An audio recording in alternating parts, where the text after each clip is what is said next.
یہ صحیح بخاری میں ہے 3753. اور قربان جائے امام بخاری رحمۃ اللہ علیہ سیدنا حسین کے فضائل والے چیپٹر میں اس حدیث کو لے آئے. ایک دفعہ عبداللہ بن عمر رضی اللہ تعالیٰ عنہما کے پاس ایک عراقی آیا اور اس نے مسئلہ پوچھا کہ بتائیے احرام کی حالت میں اگر کوئی مکھی یا مچھر کو مار دے تو اس کا کفارہ کیا ہے. چھوٹی چھوٹی باتوں پہ تقوی اور پرہیزگاری اور بڑے بڑے جرم کرنے والے عراقی نجدی. آپ نے پوچھا یہ کون ہے سوال کرنے والا؟ بتایا گیا عراقی ہے، نجد بھی وہی ہے. میں یہاں پر نجد کا مسئلہ بھی انشاءاللہ کلیئر کر دوں گا. آپ نے فرمایا رضی اللہ تعالیٰ عنہ یہ عراقی مجھ سے احرام کی حالت میں مکھی اور مچھر مارنے کا مسئلہ پوچھ رہے ہیں، حالانکہ یہ لوگ وہ ہیں کہ جنہوں نے اللہ کے نبی کے نواسے کو شہید کر دیا، جن کے بارے میں میں نے خود اپنے محبوب صلی اللہ علیہ وسلم سے یہ بات سنی تھی کہ حسن اور حسین دنیا میں میرے دو پھول ہیں. اللہ اکبر کبیرہ. یہ چھوٹی چھوٹی باتوں کی بات کر رہے ہیں، انہوں نے تو اتنا بڑا کام کر دیا. تو بھائیو عراق جو ہے یہ فتنوں کی سرزمین ہے. یہیں سے خارجی بھی نکلے جن کو سیدنا علی نے پھر قتل کیا نہروان پر. بخاری اور مسلم میں پورے چیپٹر ہیں خوارج کے بارے میں. سارے فتنوں کی سرزمین یہ عراق اور یہی نجد ہے. اور اس کی تفسیر بخاری اور مسلم سے میں کرتا ہوں تاکہ یہ نجد والا مسئلہ بھی حل ہو جائے جو زبان زد عام ہے. کسی کو کتاب و سنت کی بات کریں تو کہتے ہیں نجدی ہیں، حالانکہ خود نجدی ہیں. ان کی اپنی فکر نجد سے نکلی ہوئی ہے. چور بھی کہے چور چور. صحیح بخاری میں انٹرنیشنل نمبر کے مطابق 7094 نمبر حدیث ہے اور حدیث کے راوی ہیں عبداللہ بن عمر. یہی عبداللہ بن عمر جنہوں نے یہ حدیث روایت کی عراقی والی، اور اس حدیث کے راوی بھی کون ہے؟ عبداللہ بن عمر. 7094 صحیح بخاری. وہ کہتے ہیں کہ نبی صلی اللہ علیہ وسلم کی خدمت میں لوگ بیٹھے ہوئے تھے مختلف علاقوں کے. تو آپ صلی اللہ علیہ وسلم نے دعا کی اے اللہ ہمارے شام میں برکتیں نازل فرما، ہمارے یمن میں برکتیں نازل فرما. تو وہاں پر کچھ نجدی بیٹھے تھے، انہوں نے کہا اے اللہ کے رسول نجد کے لیے بھی دعا کیجیے. تو آپ صلی اللہ علیہ وسلم نے پھر وہی دعا کی اے اللہ ہمارے شام میں برکتیں نازل فرما، ہمارے یمن میں برکتیں نازل فرما. 3 دفعہ اسی طرح ہوا. 3 دفعہ نبی صلی اللہ علیہ وسلم نے اس طرح ہی کہا. چوتھی دفعہ آپ صلی اللہ علیہ وسلم نے فرمایا کہ نجد میں زلزلے ہوں گے اور وہاں سے شیطان کا سینگ نکلے گا. اور یہ بدبخت کہتے ہیں کہ یہ جو شیطان کا سینگ نکلا ہے یہ محمد بن عبد الوہاب صاحب رحمۃ اللہ علیہ ہیں جو سعودی عرب میں ظاہر ہوئے. اچھا جناب، یہ بخاری شریف کی حدیث کی شرح جو ہے وہ 1200 سال بعد آپ پر کھلی. پہلے کے لوگ کیا لکھتے آئے ہیں میں بتاتا ہوں کون ہے اصل میں. انہوں نے اپنے اوپر پردہ ڈالا ہے. اصل میں خود نجدی تھے نا. میری کوئی طرفداری نہیں ہے نہ ابن تیمیہ کے ساتھ نہ محمد بن عبد الوہاب کے ساتھ. ٹھیک ہے، ہماری دعوت کتاب و سنت کی دعوت ہے. ان کی بھی جو باتیں غلط ہیں وہ ڈنکے کی چوٹ پہ میں غلط کہتا ہوں. وسیلے والے لیکچر میں نے امام ابن تیمیہ کی ساری غلطیاں قرآن و سنت کی روح سے میں ان کو پوائنٹ آؤٹ کیا، جس کی وجہ سے کافی اہل حدیث بھائی بھی ناراض ہیں. تو ہوتے رہے بھائی، اہل حدیث بھائی بھی علماء، عوام نہیں ماشاءاللہ. اور میں یہ پھر مجھے کوئی آر نہیں یہ بات کہنے میں کہ الحمدللہ کتاب و سنت کی اور سلف صالحین کا جو فہم ہے سب سے زیادہ اگر کوئی ایکسیپٹیبل کرنے والے لوگ ہیں تو اہل حدیث کی عوام ہے. پہلے نمبر پر یہ میرا انالیسس ہے، آپ اختلاف بھی کر سکتے ہیں. دوسرے نمبر پر بریلوی اور تیسرے نمبر پر دیوبندی اور چوتھے نمبر پر اہل تشیع ہے. علماء کی نہیں بات کر رہا، عوام کی. صحیح مسلم میں انہی عبداللہ بن عمر کے بیٹے نے خود بتا دیا کہ یہ نجد کون سا ہے جس کے بارے میں نبی صلی اللہ علیہ وسلم نے فرمایا تھا یہاں زلزلے ہوں گے اور شیطان کے سینگ نکلیں گے. صحیح مسلم انٹرنیشنل نمبر کے مطابق 7297. عبداللہ بن عمر کے بیٹے کہتے ہیں، وہی نجد والی حدیث روایت کرنے والے، ان کے بیٹے کہتے ہیں سالم بن عبداللہ اے اہل عراق، نہ میں تم سے اس چھوٹی چیز کے بارے میں پوچھتا ہوں جو تم میرے والد سے مسئلہ پوچھتے ہو کہ احرام کی حالت میں مکھی اور مچھر مار دیں تو کیا کفارہ ہے، نہ یہ چھوٹی بات کے بارے میں پوچھتا ہوں اے اہل عراق، یہ الفاظ ہے اے اہل عراق، اور نہ اس بڑی چیز کے بارے میں جو تم کر گزرے یعنی حسین ابن علی کو تم نے شہید کیا. میں نے اپنے والد سے سنا. کون؟ عبداللہ بن عمر، وہی جو نجد والی حدیث کے. مسلم شریف میں وہ کلیئر کر رہے ہیں حدیث کی تفسیر حدیث سے ہو رہی ہے. میں نے اپنے والد سے سنا، انہوں نے رسول اللہ سے سنا تھا صلی اللہ علیہ وسلم کہ یہاں سے شیطان کے سینگ نکلیں گے. کیا کہا؟ اے اہل عراق. صحیح بخاری میں خوارج والے چیپٹر میں الفاظ موجود ہیں صحابہ کے عراق کی طرف اشارہ کر کے وہ کہتے تھے کہ یہ نجدی جو ہیں ان کی ایک شکل خوارج بھی تھے، یشیروا الی العراق. اور الحمدللہ اس ویڈیو کی وساطت سے ایک بات بتا دوں کہ یہ جو حدیث ہے نا، اے اللہ ہمارے یمن میں برکت نازل فرما، ہمارے شام میں اور نجد، مسند امام احمد میں صحیح سند کے ساتھ یہی روایت ہے. اس میں یہ الفاظ ہے کہ انہوں نے عرض کی نجدیوں نے، اے اللہ کہ نبی صلی اللہ علیہ وسلم ہمارے عراق کے بارے میں بھی دعا کیجیے. اس میں نجد نہیں، عراق کے الفاظ ہیں مسند امام احمد میں. تو نبی صلی اللہ علیہ وسلم نے فرمایا وہاں سے شیطان کا سینگ نکلے گا. لہذا عراق کے الفاظ بھی مسند امام احمد میں موجود ہیں. ایک حدیث دوسری کی شرح بھی کرتی ہے. الحمدللہ یہ مسئلہ بھی بالکل کلیئر ہو گیا. اس پہ پورا ریسرچ پیپر بھی ہے، ہمارے ایک بھائی ہیں انہوں نے لکھا ہے، کسی کو چاہیے ہو تو نیٹ پہ 35 صفحوں کا میں انشاءاللہ آپ کو ای میل بھی کر سکتا ہوں. تو بھائیو یہ حدیث 1400 سال سے موجود تھی. محدثین ہمیشہ سے عراق والوں کو نجدی کہتے آئے ہیں. امام بخاری نے باب باندھا ہے کہ یہ خوارج ہیں. یہ ساری کی ساری چیزیں آتی ہیں. ابن حجر اسقلانی رحمۃ اللہ علیہ المتوفا 852 ہجری، جنہوں نے فتح الباری صحیح بخاری کی شرح کی، یہ سب شروع سے لکھتے ہیں کہ یہ مراد عراق ہے. لیکن ہوا یہ کہ جب توحید کی دعوت پھیلنا شروع ہوئی حرمین کے اندر،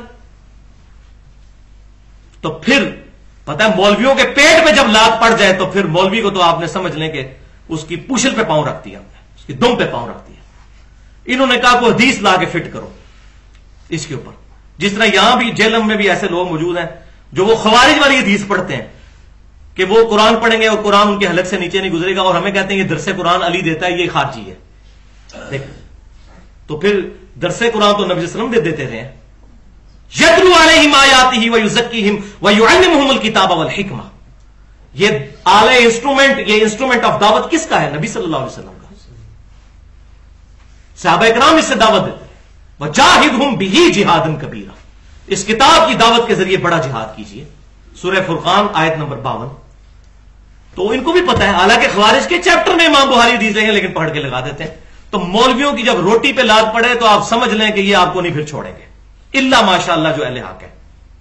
اور یہ مولوی سارے مکاتب فکر کے، بریلوی، دیوبندی، اہل حدیث، اہل تشیع، ساروں کی اکثریت. کیونکہ روٹی کا مسئلہ نمبر 51 جو میں نے کوڈ ورڈ رکھا ہے، 1.5 گھنٹے کی میری گفتگو ہے.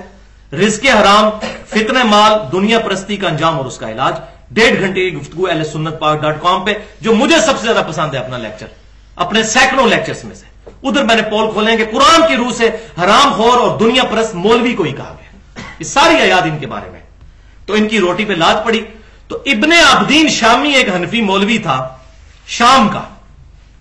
یہ شامی وہی اہل بیت کے قاتل، انہی کی اولاد. امام نسائی کو کتاب لکھنے پر، خصائص علی 194 حدیثیں جمع کرنے پر انہی شامیوں نے قتل کیا. علی کا نام کیوں لیتے ہو؟ وہ کتاب موجود ہے الحمدللہ، اردو میں بھی ترجمہ ہو چکا ہے. یہ وہ شامی، انہی میں ابن عابدین شامی جو احمد رضا بریلوی صاحب، رشید احمد گنگوئی صاحب کے مشترکہ مرشد ہیں، دیوبندیوں اور بریلویوں کے، بلکہ بڑے ائمہ احناف میں سے ایک ہے. یہ وہ بندہ ہے جس نے سب سے پہلے محمد بن عبد الوہاب صاحب کے اوپر یہ حدیث فٹ کی، نجد والی. یہ میں ایکسپلور کر رہا ہوں. اسی سے دھوکہ کھایا پھر پیر میرے علی شاہ صاحب نے بھی، اسی سے دھوکہ کھایا. المحند علی المفند میں علماء دیوبند نے 1906 میں جو اپنی عقیدوں کی کتاب لکھی، 35 علماء کے سائن ہیں جن میں اشرف علی تھانوی صاحب بھی شامل ہیں. اس میں بھی انہوں نے لکھا کہ محمد بن عبد الوہاب اس کے ماننے والے خوارج ہیں، خارجیوں کی جماعت ہے. پھر چندے لینے کے لیے انہی کے پاس پہنچے ہوتے ہیں، وہاں رفع الیدین بھی شروع کر دیتے ہیں. دوغلی پالیسی.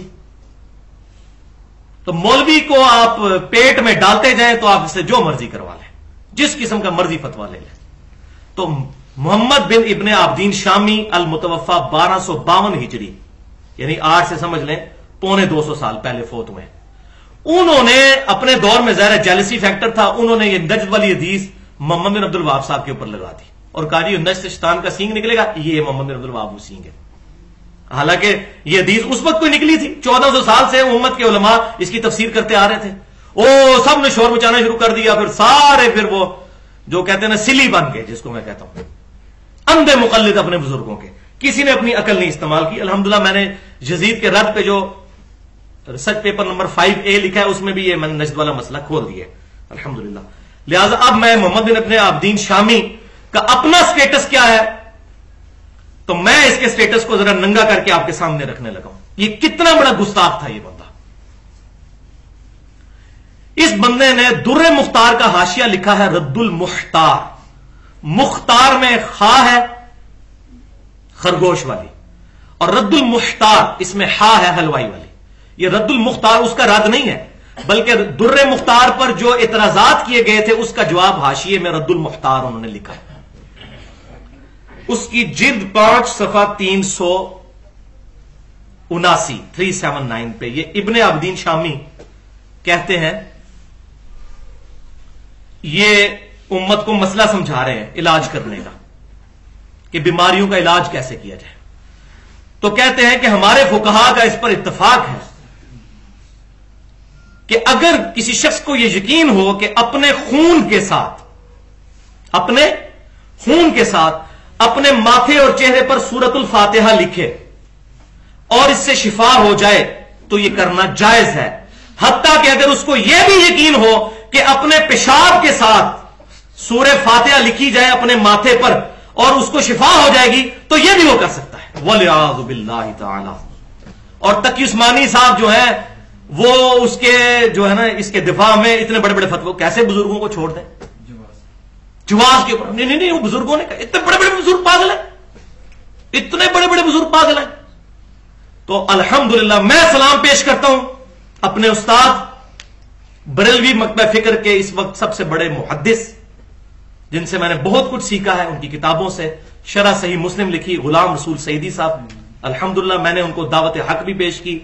اور میں نے ان کو جب یہ کہا 2008 میں میری ملاقات ہوئی ان سے آخری, تو میں نے ان کو کہا کہ شیخ صاحب میں آپ کی وجہ سے کتاب و سنت کے منہج پر آیا ہوں. تو مسکرا پڑے اور میں آپ کو دعوت دینے کے لیے آیا ہوں. تو غلام رسول سعیدی صاحب اپنی شرح صحیح مسلم میں جلد 6 صفحہ 556 پر لکھتے ہیں, اس پہ کمنٹس کرتے ہوئے دیکھیں اس بندے نے کس طرح اپنا ایمان بچایا ہے. اللہ اکبر کبیرہ. وہ کہتے ہیں کہ میرے نزدیک یہ بات کرنا, چاہے ہمارے اس بزرگ نے کی ہے ابن عابدین شامی نے, یہ ایمان ختم ہو جانے کے خطرے سے خالی نہیں ہے. اور کوئی بھی مسلمان مر جانا گوارا کرے گا, لیکن یہ کام کبھی نہیں کرے گا کہ اپنے پیشاب یا خون سے سورہ فاتحہ اپنے ماتھے پر لکھے. اور پھر تیسرا جملہ انہوں نے لکھا کہ اللہ ان کو معاف کرے, بال کی کھال اتارنے کی ان کی عادت نے ان کو یہاں تک پہنچایا کہ انہوں نے قرآن کی بھی توہین کر دی. وَلِعَاذُ بِاللَّهِ تعالی. یہ غلام رسول سعیدی صاحب نے ماشاءاللہ میں سمجھتا ہوں تو ایسا, اگر اس کا نام حنفی ہونا ہے تو ایسے حنفی ہم بھی ہیں. یہ کتاب و سنت کے خلاف کسی کی بھی بات ہے اس کو چھوڑ دیا جائے الحمدللہ. تو یہ انہوں نے خود اس حوالے سے ان کا پوسٹ مارٹم کر دیا. 14ویں حدیث مسند امام احمد میں جلد 6 صفحہ 298 حدیث نمبر 26592. جب سیدنا حسین کی شہادت کی خبر آئی, ام سلمہ زندہ تھی ابھی, حضور کی وہ بیوی ہیں جو سب سے آخر میں فوت ہوئی 62 ہجری میں بیویوں میں سے. واقعہ کربلا بھی ان کی زندگی میں ہوا. شہادت کی خبر آئی تو انہوں نے پہلے تو وہ حدیث سنائی, وہ حدیث چادر والی حدیث حضرت عائشہ والی, انما یرید اللہ لیذھب عنکم الرجس اہل البیت ویطہرکم تطہیرا. اور کہا کہ اہل بیت میں سے تھے حضرت حسین اور ان کو انہوں نے عراقیوں نے شہید کر دیا. پھر فرمایا عراقیوں پر لعنت ہو, عراقیوں نے حسین کو شہید کیا, اللہ ان کو قتل کرے. اے حسین انہوں نے آپ کے ساتھ دھوکہ کیا, اللہ ان کو ذلیل و خوار کرے جنہوں نے آپ کے ساتھ یہ کیا. اور پھر آگے باقی روایتوں میں ملتا ہے اتنا روئی کہ بے ہوش ہو گئی ام سلمہ رضی اللہ تعالیٰ عنہ, ہماری والدہ محترمہ. 15ویں حدیث صحیح بخاری میں انٹرنیشنل نمبرنگ کے مطابق 3748 اور جامعہ ترمذی میں 3778. اور امام بخاری اس حدیث میں حضرت حسین کے ساتھ علیہ السلام لکھا ہے انہوں نے. صحیح بخاری میں جو حضرت فاطمہ کے فضائل پر چیپٹر ہے اس کا نام ہی ہے مناقب فاطمہ علیہ السلام. تو علیہ السلام غیر نبی کو بھی کہنا جائز ہے. ہم نماز میں بھی کہتے ہیں السلام علینا وعلی عباد اللہ الصالحین. السلام علیکم بھی ایک دوسرے کو کہتے ہیں. مردوں کو کہتے ہیں السلام علیکم اہل الدیار.